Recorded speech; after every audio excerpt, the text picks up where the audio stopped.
येणार नाही। फुले शाहू आंबेडकर ही मानवता, समता, बंधुता गावगाड्यातल्या शेवटच्या घटकापर्यंत या लोकशाहीची तत्व पोहोचली पाहिजेत।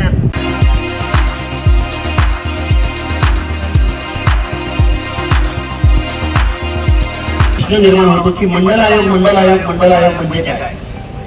तर त्या बिंदेश्वरी प्रसाद मंडल या बिहारच्या 2 वेळा मुख्यमंत्रीपदी राहिलेल्या माणसाचा, की ज्या माणसाच्या अभ्यासातून, ज्या माणसाच्या सर्वेमधून या देशभरामध्ये मंडल आयोगाचं काम झालं, त्या बिंदेश्वरी प्रसाद मंडल यांच्या कार्याला सलामी देण्यासाठी, कार्य नेहमी स्मरणात राहण्यासाठी या देशभरामध्ये सगळ्यात पहिल्यांदा मंडल स्तंभ या माझ्या अंबड तालुक्यातल्या या दोदरगावमध्ये झाला।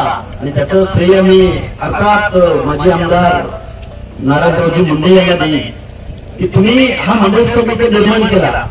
खरं तर आमदार साहेब, मी सांगली तालुक्यामधल्या पंढरपूरच्या पलीकडचा अनेक पत्रकार बांधवांनी या महाराष्ट्रामध्ये अनेक नेत्यांनी मला प्रश्न विचारला की तुम्ही अंतर्वली सलाटे किंवा वडीगोद्री या गावामध्येच का उपोषण करताय? काही लोकांना वाटलं की यांना कुणाला तरी टार्गेट करायचंय, असं अनेक प्रश्न विचारले होते। पण मी त्यांना सांगितलं होतं की जालना जिल्हा ही ओबीसी आंदोलनाची सुपीक भूमी आहे आणि ओबीसी आणि मंडल आयोग इम्प्लिमेंट होत असताना जालना जिल्ह्यामधून अनेक सभा झालेले आहेत। तो इतिहास मी तुमच्या समोर आता सांगणार नाही, पण आज मंडल आयोगाच्या या स्तंभावरती आम्ही आलोय।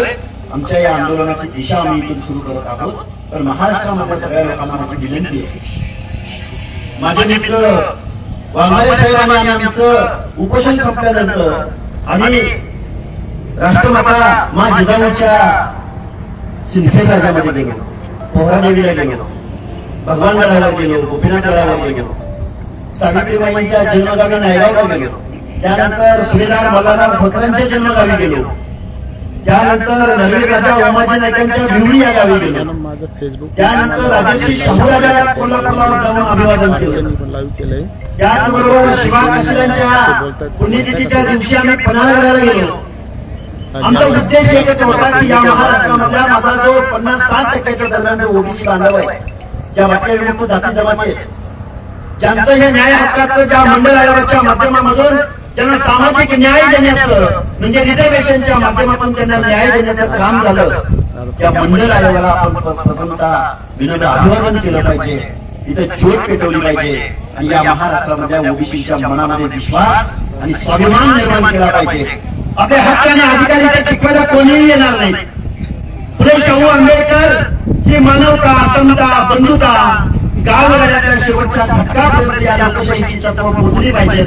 त्यांना सन्मानानं, मानानं, इज्जतीनं उभं राहता आलं पाहिजे। आम्हीही या देशाचे नागरिक आहोत, आम्ही या लोकशाहीचे घटक आहोत, अशी मनामध्ये विन विन सिच्युएशन निर्माण व्हावी म्हणून महामानव डॉक्टर बाबासाहेब आंबेडकरांनी त्या प्रत्येक घटकाचा विचार केला। ते 340वां कलम इम्प्लिमेंट करण्यासाठी मंडळ आयोग अस्तित्वात आला। त्याच्या अगोदरही कॅलेंडर आयोग होता, मंडळ आयोग इम्प्लिमेंट केला। स्वर्गीय विश्वनाथ प्रताप सिंग नावाचा माणूस या देशामध्ये पंतप्रधान व्हावा लागला। या माझ्या गावातल्या, या माझ्या महाराष्ट्रामधल्या, या माझ्या देशामधल्या प्रत्येक ओबीसी भटक्या जाती जमातीच्या सुशिक्षित तरुणांना आव्हान आहे की बाबांनो, ज्या मंडळ आयोगाने तुमच्या सामाजिक न्याय हक्काचा कायदा दिला, त्या माणसाचं स्मरण तुम्ही आम्ही कुठेतरी केलं पाहिजे। आणि मुंडे साहेब, तुमचं मी आभारी यासाठी मानतो की तुम्ही